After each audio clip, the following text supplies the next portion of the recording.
ये जो अभी थोड़ी देर पहले मैं आपको मॉडरेट फंड समझा रहा था और मैंने आपसे ये कहा था कि सिंपल सी बात है कि उसी टेबल में से एक इंटीग्रल इन्होंने पिक की हुई है। देखिए अगर इस टेबल को हम कंप्लीट करें, लाइक जैसे हमने पहले भी टेबल समझा था, तो this is false, this is false, this is also false, सही और ट्रू, सॉरी। ठीक है, अगर ए फॉल्स है तो बी की मर्जी है, वो कुछ भी हो सकता है। अगर ए फॉल्स है तो बी की मर्जी है, वो कुछ भी हो सकता है, ऐसे ही है ना। तो ये भी ट्रू हो गया। अगर ए जो है वो ट्रू है और बी फॉल्स है तो ये क्या है, फॉल्स है, क्योंकि ए अगर ट्रू है तो बी को लाजमी क्या होना है, ट्रू होना है। अच्छा जी, आखिरी वाला जो है वो क्या है, आखिरी वाला है अगर दोनों ट्रू हैं तो वो भी ट्रू होगा। तो देखें, मॉडरेट फॉरेन बेसिकली कोई रॉकेट साइंस नहीं है। Basically moderate foreign implies that के टेबल में से ही एक इंटीग्रल पिक की हुई है। अगर वो मुझे बता सके आप कौन सी इंटीग्रल है मॉडरेट फॉरेन वाली, पहली दूसरी तीसरी चौथी। मॉडरेट फॉरेन जो रूल है वो कहाँ से डिजाइन हुआ है, इसी टेबल से हुआ है। इस टेबल में कौन सी इंटीग्रल है वो, जी फोर्थ वन। ठीक है, थर्ड नहीं है बेटा, फोर्थ है। देखिए अल्फा इंप्लाइज बीटा यहाँ पर ट्रू है, सब लोग देखिएगा प्लीज। अल्फा इंप्लाइज बीटा यहाँ पर ट्रू है, ये ट्रू है, और यहाँ पर ए ट्रू है। ये कह रहे हैं जब ये दोनों एक साथ ट्रू होते हैं तो बी भी ट्रू होता है। अब हम देख लेते हैं कि इसके अलावा कोई ऐसी चीज है कि ये दोनों एक साथ ट्रू हो। तो देखें दोनों एक साथ यहाँ ट्रू नहीं है, यहाँ पर ये ट्रू है तो ये फॉल्स है, सही है। यहाँ पर ये फॉल्स है तो यहाँ पर ये ट्रू है, यहाँ पर ये ट्रू है तो यहाँ पर ये क्या है, फॉल्स। तो सिर्फ एक कॉम्बिनेशन ऐसा है जिसपे ये दोनों आपस में क्या है, एक साथ ट्रू है, और उस वक्त बी क्या है, ट्रू है। तो चूंकि एक यूनिक कॉम्बिनेशन है इस पूरे के अंदर, तो इसलिए हमने उस पर रूल असाइन कर दी। क्लियर हो रही है बात, चूंकि एक यूनिक कॉम्बिनेशन है तो उस पर हमने रूल असाइन कर दी। Is it clear? ये कहलाता है मॉडरेट फंक्शन। पॉइंट समझ में आ गया सबके? ये सबके पॉइंट समझ में आ गया? ठीक है, तो ये मॉडरेट फंक्शन जो है कोई एक्स्ट्रा चीज नहीं है, ये सिंपल वही चीज है जो इस टेबल में आपने देखी थी। अच्छा जी, फिर मॉडरेट फंक्शन के बाद एक और रूल है जो कि कहलाता है आपका मॉडरेट टॉलन। अच्छा, इसको शॉर्ट फॉर्म में कहते हैं एमपी, उसको शॉर्ट फॉर्म में कहते हैं एमटी, मॉडरेट टॉलन। ये देखें एक एग्जांपल और देख लें मॉडरेट फंक्शन की। Let p be it's snowing and let q will I study discrete math. If it is snowing, then I will study discrete math. It is snowing, so definitely I will study discrete math. ठीक है, if A implies B is true and A is true, then we can conclude B is also true. ये कहलाता है moderate Tollens. ये दूसरा rule है। Moderate Tollens क्या करता है, बेसिकली मॉडरेट टॉलन ये करता है कि if alpha implies beta is true and not beta is true, then you can conclude not alpha is also true. अगर alpha implies beta true है आपको गिवन है और नॉट बीटा गिवन है, अगर अल्फा इंप्लाइज बीटा गिवन है आपको और नॉट बीटा गिवन है आपको, तो आप कंक्लूड कर सकते हैं कि नॉट अल्फा भी ट्रू होगा। ये देखिएगा, अब ये क्या चीज बता रहे हैं, इसको टेबल में देख लेते हैं कि कौन सा वाला है ये।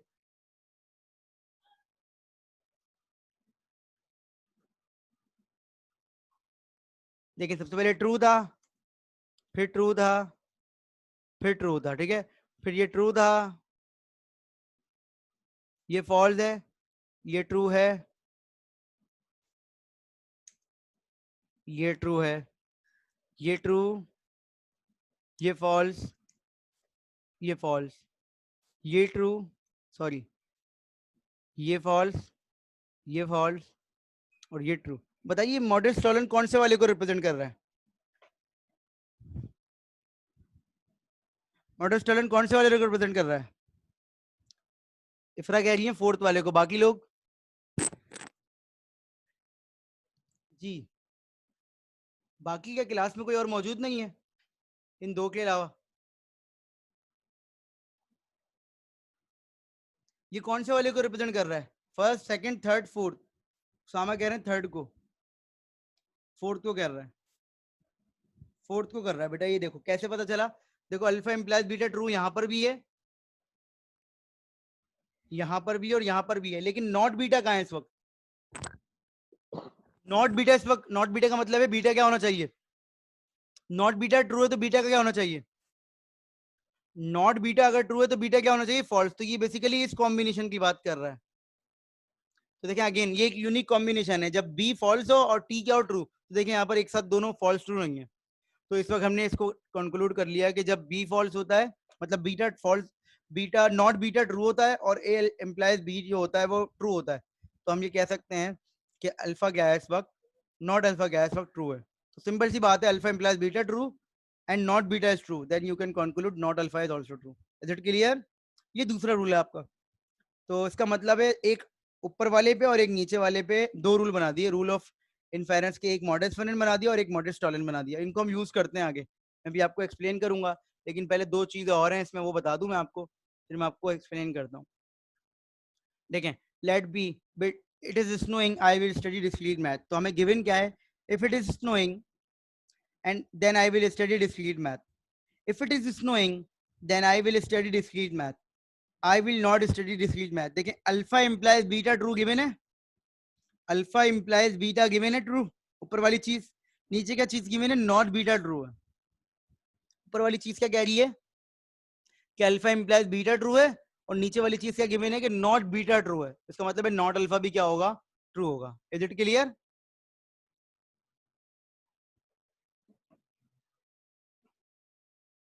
ये दो आ गए आपके पास और एक्स्ट्रा, ये कहलाते हैं and introduction and and elimination. वो दो आपने पढ़े, मॉडर्न स्टूडेंट और मॉडर्न स्टॉलन, ये आपने दो पढ़े, and introduction and and elimination. Simple से है ये बिल्कुल, ये इसमें कोई रॉकेट साइंस की जरूरत नहीं है या कोई बहुत ज्यादा हार्ड एंड फास्ट नहीं है। सिंपल सी बात है कि अगर दो चीजें ट्रू हो तो उनका एंड भी ट्रू होगा, अगर दो चीजें ट्रू हो तो उनका एंड भी ट्रू होगा। If alpha is true, if beta is true, then you can conclude alpha and beta is also true. सही?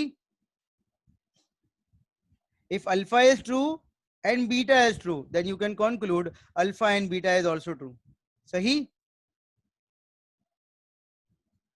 इसी तरीके से अगर दो चीजें एंड गिवन है, and alpha and beta true है, तो आप एलिमिनेट कर सकते हैं अल्फा को भी बीटा को भी, मतलब है आप दोनों को अलग अलग भी लिख सकते हैं। लेकिन ये कहलाता है एंड इंट्रोडक्शन, कि अल्फा एंड अल्फा और बीटा दोनों अलग अलग गिवन है, तो आपने बोला सर मिला के भी लिख लें कोई फर्क नहीं पड़ता। और अगर यहाँ पर ये गिवन है कि अल्फा एंड बीटा ट्रू है, तो आप यहाँ से अल्फा को भी अलग कर सकते हैं और बीटा को भी अलग कर सकते हैं। ये कहलाता है एंड एलिमिनेशन, ये कहलाता है एंड इंट्रोडक्शन। तो ये चारों आपकी समझ में आ गए? पहला क्या है मॉडर्न फलन, दूसरा क्या है मॉडर्न टलन, तीसरा क्या है एंड इंट्रोडक्शन, चौथा क्या है एंड एलिमिनेशन। तो ये चार इन्फेरेंस के बेसिक रूल हैं। जब तक ये चार आपको क्लियर नहीं होंगे, या ये सोच लीजिए कि आपकी फिंगर टिप्स पे नहीं होंगे, आप इन्फेरेंस के जरिए कोई भी चीज प्रूव नहीं कर सकते। तो मैं चाहता हूं कि आप अपने पास लिख लें या इसका स्क्रीनशॉट ले लें, ताकि हम एक प्रूफ करके देखें। फोर्थ वाला समझ नहीं आया? फोर्थ वाला बेटा सिंपल है कि अगर दो चीजों का, दो चीजों की एंड लॉजिक ट्रू है, तो वो दोनों चीजें भी ट्रू होंगी।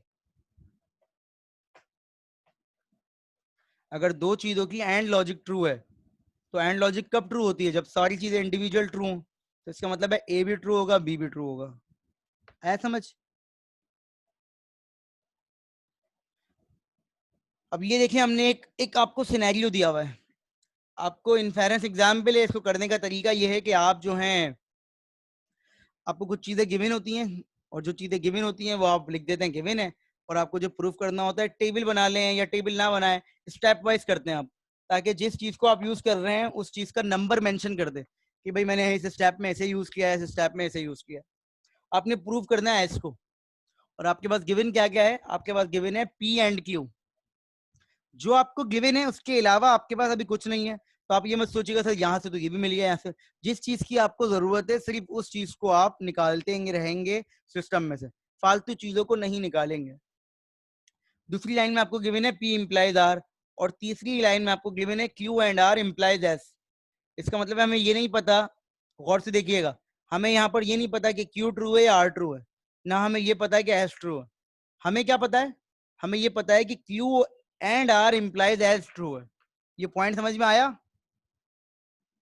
हमें ये नहीं पता कि इसमें से इंडिविजुअल कौन सा ट्रू है, हमें ये नहीं पता कि इसमें से इंडिविजुअल कौन सा ट्रू है, लेकिन हमें ये पता है ओवरऑल ये एक्सप्रेशन का मतलब क्या है, ये ट्रू है। इसी तरीके से यहाँ पर हमें ये नहीं पता कि P ट्रू है या R ट्रू है, लेकिन हमें ये पता है कि P इंप्लाइज R क्या है, इस वक्त ट्रू है।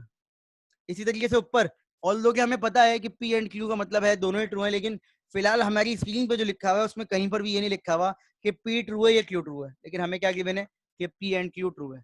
अब हमें चाहिए S, चाहिए भाई, अब हमें चाहिए S। अब हम देखते हैं S, और हम कौन सी एग्जाम्पल में है, इन्फेरेंस की। हमें चाहिए S और हम इन्फेरेंस की एग्जाम्पल में। इन्फेरेंस की एग्जाम्पल जैसे ही हमारे दिमाग में आई, जी S को ट्रू प्रूव करना है, ठीक है।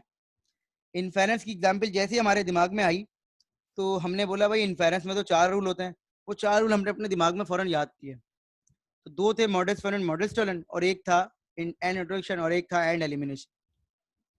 अब हमने देखा हमें जो चीज चाहिए वो कहाँ मौजूद है, तो पता चला भाई वो लास्ट वाले में मौजूद है S, और वो बीटा उससे पहले जो ना इम्प्लाइज दैट लिखा हुआ है, मतलब वो चीज जहां मौजूद है उससे पहले क्या लिखा हुआ है, इम्प्लाइज दैट। वो चीज जहां मौजूद है उससे पहले क्या लिखा हुआ है, इम्प्लाइज दैट, और उससे पहले कोई एक कॉम्बिनेशन लिखा हुआ है।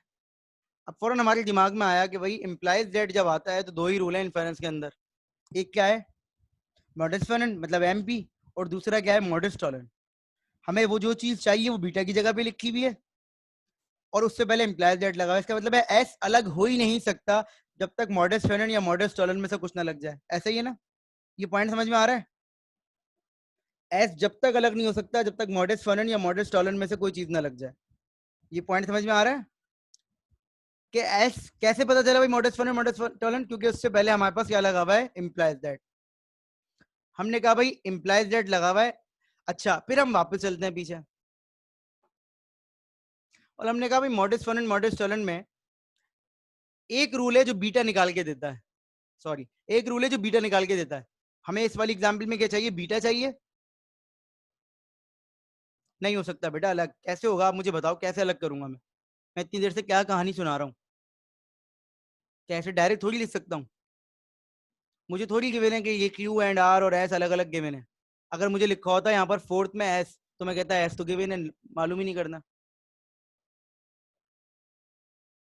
रूल अप्लाई किए बगैर S अलग थोड़ी होगा। अच्छा जी, S लिखा हुआ है बीटा की पोजीशन पर, S लिखा हुआ है बीटा की पोजीशन पर, ठीक है। तो हमने कहा भाई एक रूल था जो कि बीटा को अलग करता है, वो क्या है, मॉडस फर्नेंड। अब मॉडस फर्नेंड ये कहता है कि अल्फा इंप्लाइज बीटा, और अल्फा अगर गिवन हो तो बीटा ट्रू है। इसका मतलब मैं वापस गया और मैंने बोला भाई किसी तरीके से अगर मुझे ये Q एंड R ट्रू मिल जाए, ऐसे ही है ना, अगर Q एंड R ट्रू मिल जाए तो मैं इसको कह दूंगा अल्फा। क्या कह दूंगा, अल्फा। अगर पूरा Q एंड R का कॉम्बिनेशन मुझे ट्रू मिल जाए तो मैं क्या कह दूंगा, ऐसे अल्फा। और फिर अल्फा इम्प्लाइज बीटा गिवन होगा और Q एंड R गिवन होगा, तो मैं फौरन बोलूंगा ऐसा अलग कर लो मॉडस फर्नेंड लगा के। ये बात समझ में आई, ये बाकी लोगों की बात समझ में आई। तो अब हम क्या करेंगे, अब हम Q एंड R को तलाश करेंगे, ठीक है ना। अब हम Q एंड R को तलाश करते हैं। अब हमें नहीं पता कि मिलेगा नहीं मिलेगा, जरूरी नहीं है कि आपका प्रूफ हो भी, हो सकता है ऐसी सिनेरियो जिसमें कोई चीज प्रूव ही ना हो रही हो। अब हमें Q एंड R चाहिए, तो हम फौरन गए ऊपर। हमने कहा भाई पहले Q ढूंढ लेते हैं, तो हमने कहा भाई Q तो 1 से मिल रहा है हमें, तो मैंने क्या लिखा यहाँ पर, देखें गौर से देखिएगा, मैंने लिखा 4 और मैंने यहाँ लिख दिया Q, और यहाँ मैंने लिख दिया कि मैंने 1 पे क्या लगाया है, 1 पे लगाया एंड एलिमिनेशन। सही है भाई, मैंने 1 पे क्या लगाया, and elimination. P and Q में से मैंने P अलग नहीं किया, मुझे भी P की जरूरत नहीं है। मैंने कहा भाई मुझे Q एंड R में से क्या चाहिए, Q मिल गया मुझे। अब अगर मुझे कहीं से R मिल जाए, अगर कहीं से मुझे R मिल जाए तो R भी अलग हो जाएगा, और R और Q पे मैं क्या लगा दूंगा, एंड इंट्रोडक्शन।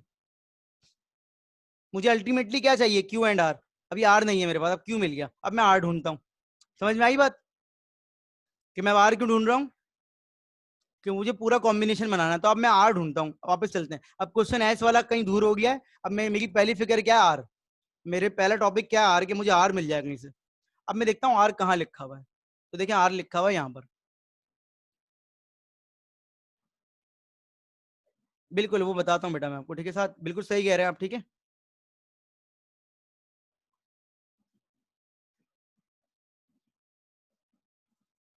R चाहिए अब मुझे, तो आर कैसे मिलेगा? सेकंड वाले में। अब गौर से देखिएगा, बिल्कुल सही कह रहे हैं आप लोग, ठीक है।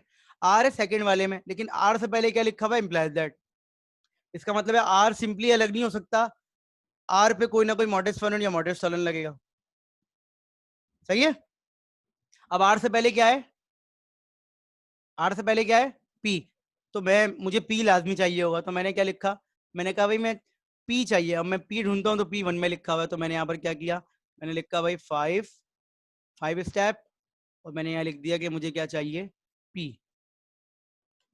और मैंने इसमें भी क्या लिखा कि मैंने 1 पे क्या लगाया है? मैंने 1 पे लगाया है एंड एलिमिनेशन।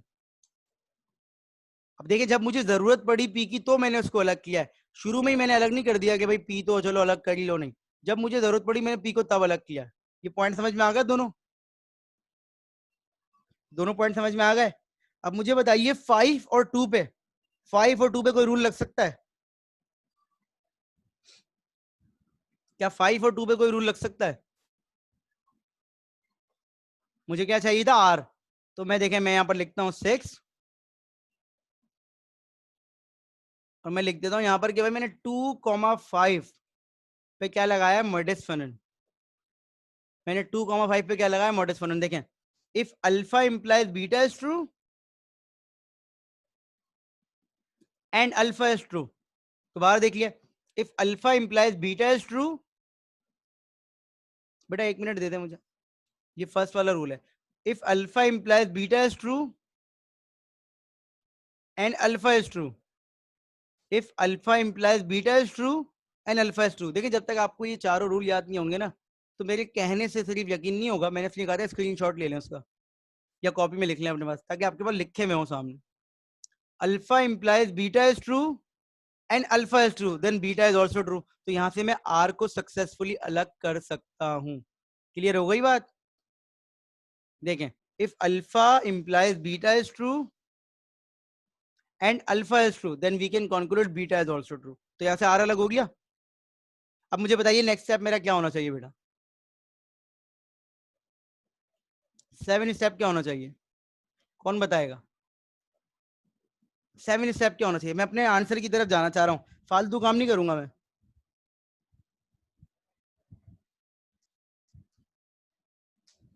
जी बेटा। 5 लेंगे, 6 और 3 नहीं, क्यू एंड आर। ठीक है, क्यू एंड आर लेंगे 4 और 6। अभी थोड़ी देर पहले बताया था कि मुझे क्यू एंड आर का कॉम्बिनेशन चाहिए। तो देखिए मैं क्या करूंगा, यहाँ पर मैं लिखूंगा क्यू, मेरे पास सिंबल है क्यू एंड आर। और मैं क्या करूंगा, मैंने क्या काम किया? ये मैंने 4 और 6 पे क्या लगाया है? ये एंड इंट्रोडक्शन। क्या किया है मैंने? ये 4 और 6 पे एंड इंट्रोडक्शन लगाया है। मैंने आपसे क्या बोला था थोड़ी देर पहले कि जो चीज आपको जिस फॉर्म में चाहिए उस फॉर्म में आपके डेटाबेस में होनी चाहिए। आप सबको ये बात पता है कि पी एंड क्यू का मतलब है कि पी भी ट्रू है क्यू भी ट्रू है, लेकिन अगर डेटाबेस में नहीं लिखा हुआ तो आपको लिखना पड़ेगा। इस लाइन का मतलब है कि दोनों ट्रू है, हम सबको पता है बात, from the very first day of our university, कि पी और एंड क्यू जो होते हैं वो अलग अलग होते हैं। हमें लॉजिक्स पता है, 9 क्लास से, मैट्रिक क्लास से पता होती है। तो हमें पता है ये बात कि पी एंड क्यू में दोनों ट्रू होते हैं, लेकिन जब तक हमारे डेटाबेस में नहीं लिखी होगी हम उसको ट्रू नहीं मानेंगे, क्योंकि वो एजेंट है। एजेंट को सिस्टम में लगानी पड़ेगी ये वैल्यू। समझ में आ गई बात? इसी तरीके से क्यू एंड आर में जब तक ऐसे नहीं लिखूंगा हमारा एजेंट उसको ट्रू नहीं मानेगा। Is it clear? अब आ जाए, आखिरी स्टेप क्या है बेटा? क्या कर दें? जल्दी से बताएं, शाबाश। क्या कर दें? कैसे करें? कौन कौन से स्टेप्स होने चाहिए? कौन कौन से रूल होने चाहिए? किन दो पे रूल अप्लाई होगा? और ये कह रही है 7 और 3 पे अप्लाई कर दें। बाकी सब इनकी बात से एग्री कर, ओह सॉरी, अब्दुल राफे कह रहे हैं 7 3 पे अप्लाई कर दें, और इफ्रा कह रही है क्यू एंड आर। बिल्कुल सही, ठीक है। तो अब्दुल राफे कह रहे हैं 7 और 3 पे अप्लाई कर दें। तो दोबारा गौर से देखिए सब लोग जिनकी समझ में नहीं आ रहा। इफ अल्फा इज ट्रू, इस मैं इस पूरे को अल्फा कह रहा हूं। If alpha implies beta is true, बिल्कुल, alpha implies beta is true and alpha is true, then we can conclude beta is also true. We can conclude beta is also true. तो यहाँ पर हम क्या लिखेंगे बेटा? हम लिखेंगे कि हमने 3,7 पे क्या अप्लाई किया है? मॉडस फलन। ये बहुत जरूरी है कि आप जो चीज अप्लाई कर रहे हैं वो जरूर लिखें। आप जो चीज अप्लाई कर रहे हैं वो जरूर लिखेंगे किन दो पे अप्लाई कर रहे हैं। इसलिए मैं रिकमेंड करता हूँ कि इसको टेबल फॉर्म में करें। टेबल फॉर्म में ना भी कर रहे, कम से कम सीक्वेंस नंबर जरूर असाइन कर दें इनको, ताकि जब आप किसी चीज को यूज कर रहे हो तो वहां पर आ जाए, वरना हर दफा आपको पूरी पूरी चीज लिखनी पड़ेगी कि किन दो पे आप बेसिकली अप्लाई कर रहे हैं, अब क्या कर रहे हैं, अब क्या कर रहे हैं। अब सिंपल है, हमें पता है कि हम कौन सी लाइन पे हैं, कौन सी लाइन पे नहीं है। अच्छा, एक चीज ये तो, एक तो ये चीज हो गई। दूसरी चीज बेटा ये है कि आपके आंसर तक पहुंचने के रास्ते अलग अलग हो सकते हैं।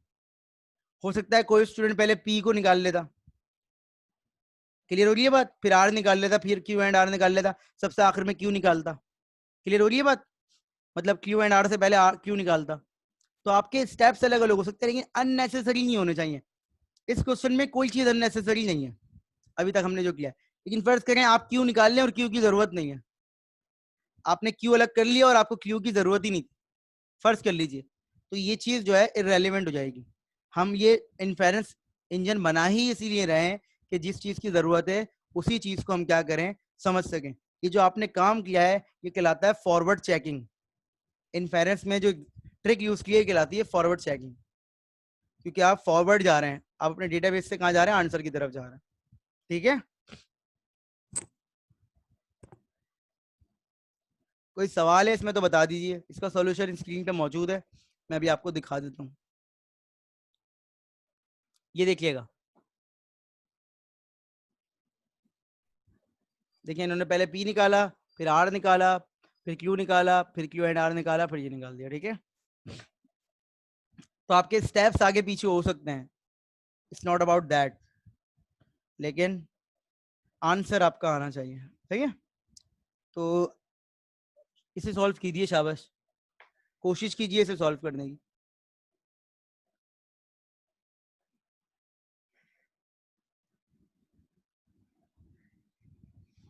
ए इम्प्लाइज बी गिवन है, बी इम्प्लाइज सी गिवन है, और ए गिवन है, और आपको प्रूफ क्या करना है, सी प्रूफ करना है। इसको कॉपी में कोशिश कीजिए सब लोग, शाबाश, 3-4 मिनट है आपके पास।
जब हो जाए तो बताइएगा, बहुत आसान है।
बाकी लोगों ने किया,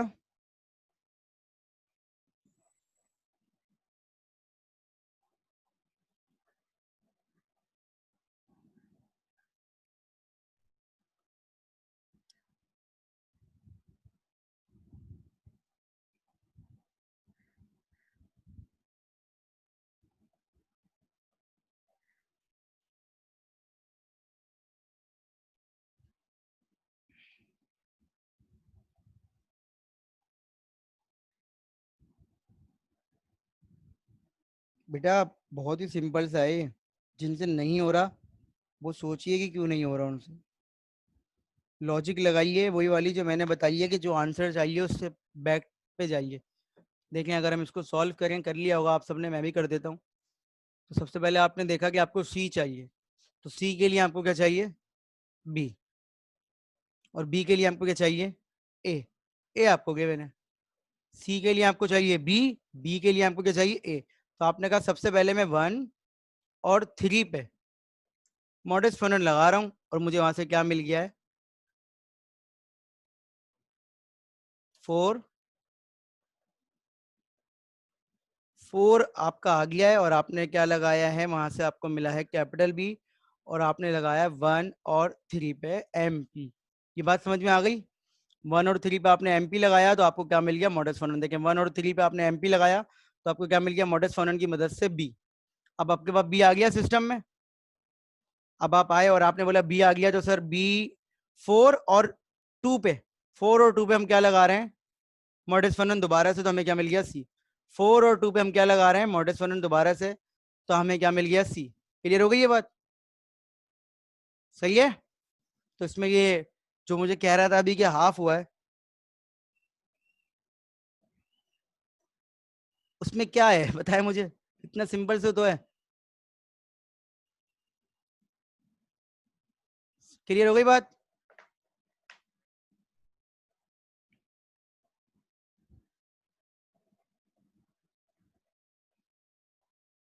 सही है।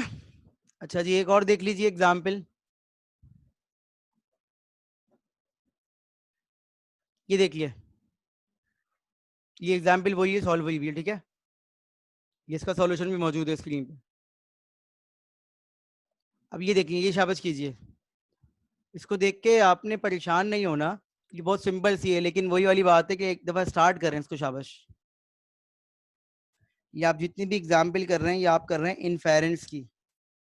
तो इनफेरेंस में 4 रूल यूज होते हैं, modus ponens, modus tollens, and introduction and elimination.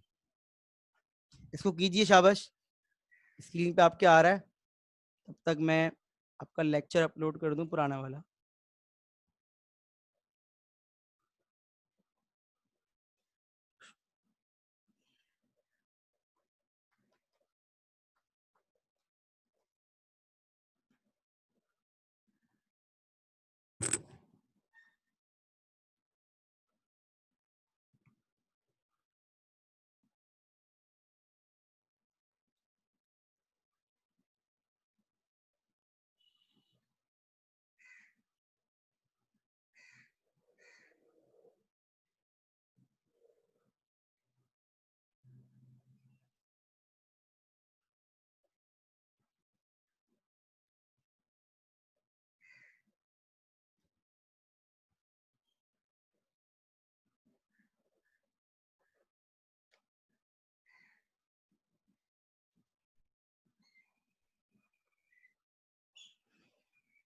जब हो जाए तो बताइएगा।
जी गाइस, हो गया।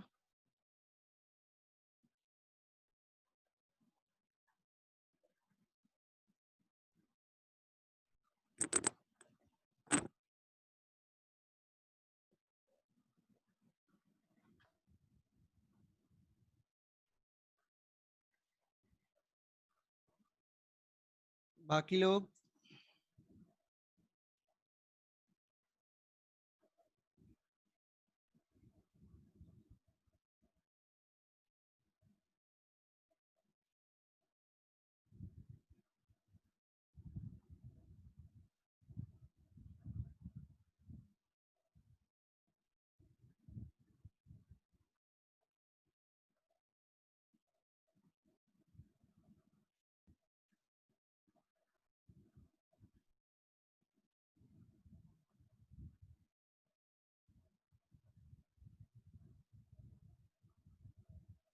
बाकी सबने किया बेटा? सिर्फ 2 लोगों ने अभी तक बताया मुझे।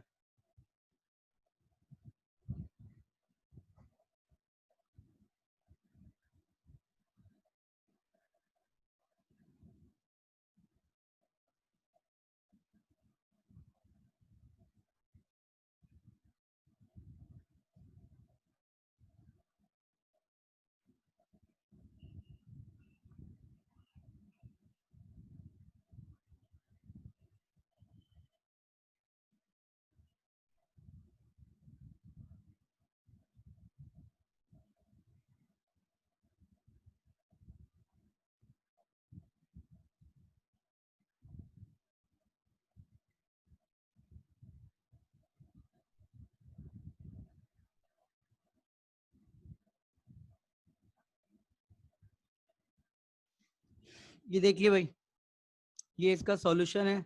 आपको चाहिए सी, और आपके पास गिवन क्या क्या है? ए गिवन है, डी गिवन है, A D implies be given है, और बी इम्प्लाइज सी। बड़ा सिंपल सा था। सबसे पहले आपको चाहिए सी, सी के लिए आपको चाहिए बी, और बी के लिए आपको चाहिए ए एंड डी। तो ए एंड डी को आपने क्या किया, 2 3 को एंड इंट्रोडक्शन लगा दिया आपने 2 3 पे। ठीक है, 2 3 पे आपने एंड इंट्रोडक्शन लगा दिया, शॉर्ट फॉर्म में लिखा हुआ है। ठीक है, 2 3 पे आपने एंड इंट्रोडक्शन लगा दिया। जब एंड इंट्रोडक्शन लगाया तो ये बन गया ए एंड डी।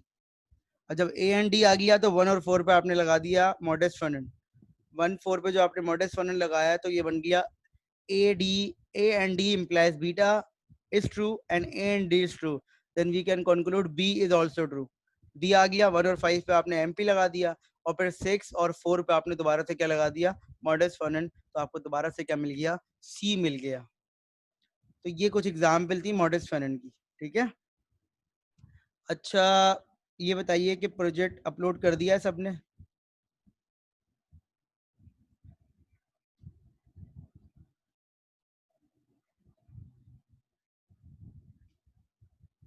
इंशाल्लाह रात तक या कल सुबह, रात तक आप लोगों को लिस्ट मिल जाएगी, और रात तक नहीं मिली तो सुबह तक मिलेगी, जिसमें आपकी टाइमिंग होगी। आपको अपनी टाइमिंग से आधे घंटे पहले रेडी रहना है। प्रोजेक्ट की टाइमिंग से 10 10 15 15 मिनट का वाइवा होगा, लेकिन आधे घंटे का मैं इसलिए कह रहा हूँ कि कोई स्टूडेंट जल्दी फ्री हो जाता है या किसी स्टूडेंट को देर हो जाती है वाइवा में, तो कम से कम हमारे पास बैकअप पे कोई ना कोई मौजूद हो। डेमो की वीडियो अपलोड करनी थी, और कोड की doc file, word file upload करनी थी जिसपे कोड आपका कॉपी पेस्ट हुआ हुआ। ठीक है, तो रात तक या कल सुबह तक मैं पोस्ट कर दूंगा आपके ग्रुप पे आपकी टाइमिंग। तो उससे ये होगा कि फिर आप उसी टाइम पे आ जाइएगा। कि आप मुझे ये बता दीजिएगा कि सुबह कितने लोगों की क्लास नहीं है, ताकि हम थोड़ा अर्ली स्टार्ट कर सकें। अगर 11 बजे, तो हम जल्दी फ्री हो जाएंगे 4 बजे तक। मतलब हमारे प्रोजेक्ट पे क्लास के बाद तक नहीं जाएंगे। तो मुझे बता दीजिए वॉलेंटरी, अगर कोई चाहता है कि भाई उसका प्रोजेक्ट का वाइवा थोड़ा जल्दी हो जाए, मतलब लाइक 10:30 बजे से स्टार्ट कर लेते हैं, या 11 बजे से स्टार्ट कर लेते हैं, 11 बजे से स्टार्ट कर लेते हैं, तो मुझे बता दें। अगर 2 3 ग्रुप ऐसे हैं जो 11 बजे फ्री हैं, तो खुद ही बता दें वो लोग। ठीक है, कोई ऐसा ग्रुप जो 11 बजे, 11:30 बजे और 12 बजे वाइवा देना चाहता है, तो बता दीजिए, ताकि क्लास टाइमिंग में 3 घंटे में अगर कंप्लीट ना भी हो तो हम पहले कर लें कंप्लीट। कोई ऐसा ग्रुप है? आपका ग्रुप फ्री है सानिया का? यस, 7 भी फ्री हैं। ठीक है, ये अच्छी बात है ना। मैं फिर फेसबुक पे पोस्ट करता हूँ बेटा, तो मुझे बता दीजिएगा, ठीक है। कोई ग्रुप, मैं फेसबुक पे एक पोस्ट कर देता हूँ, आप लोग अपने ग्रुप मेंबर के नाम वहाँ लिख दीजिए, तो मैं आपको टाइमिंग वहाँ मेंशन कर दूंगा, ये ज़्यादा आसान हो जाएगा, ठीक है। अभी मैं पोस्ट कर रहा हूँ, ब्रेक नहीं करता हूँ, ठीक है। तो ये जो इन्फेरेंस है बेटा, ये इन्फेरेंस के 4 रूल्स हैं। उन 4 की मदद से आपने क्या करना होता है, आपने डिफरेंट प्रूफ करने होते हैं। आपको इतना मुश्किल प्रूफ नहीं देता मैं एग्जाम में, लेकिन लॉजिक यही है। कोई मुश्किल भी आ जाए ना, फर्ज करें 10-12 स्टेप का भी, वो भी ऐसे ही होगा। बस आपकी फिंगर टिप्स पे 4 रूल होने चाहिए कि सर ये 4 रूल मुझे आते हैं। अगर ये 4 रूल आते हैं तो कोई मसला ही नहीं है, लेकिन अगर ये 4 आपके दिमाग में ही नहीं है या आपको बेसिक कॉन्सेप्ट क्लियर नहीं है, तो आप 1-1 घंटे तक लगे रहेंगे, आपसे वो प्रूफ नहीं होगा, ठीक है। तो एजेंट इस तरीके से न्यू नॉलेज ड्राइव करता है। अभी मैं आपको 1-2 एग्जाम्पल और करवाऊंगा, तो आपको चीजें क्लियर हो जाएंगी, ठीक है।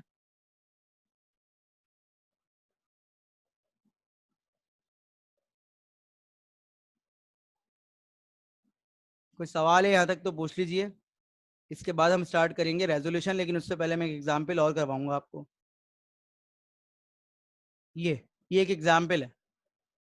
इस एग्जाम्पल में आपको पूरा एक सिनेरियो दिया हुआ है, और इस सिनेरियो के सारे हमने क्या बनाए हुए हैं, हाइपोथेसिस, मतलब यही नॉलेज, और उसको फिर हमें कंक्लूड करना है एक आखिरी चीज को। तो उसका एक पूरा प्रूफ है, बहुत आसान सा प्रूफ है, ठीक है।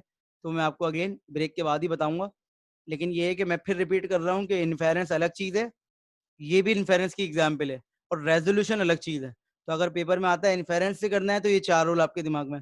अगर रेजोल्यूशन से आता है, तो रेजोल्यूशन में क्या है, रेजोल्यूशन में एक ही रूल होता है मेन, और एक कंडीशन होती है, वो मैं आपको अभी ब्रेक के बाद एक्सप्लेन करता हूँ, ठीक है। कोई सवाल है यहाँ तक तो पूछ लीजिए।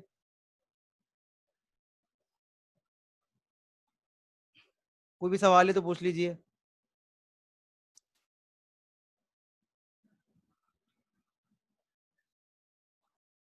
एनीथिंग फिलहाल।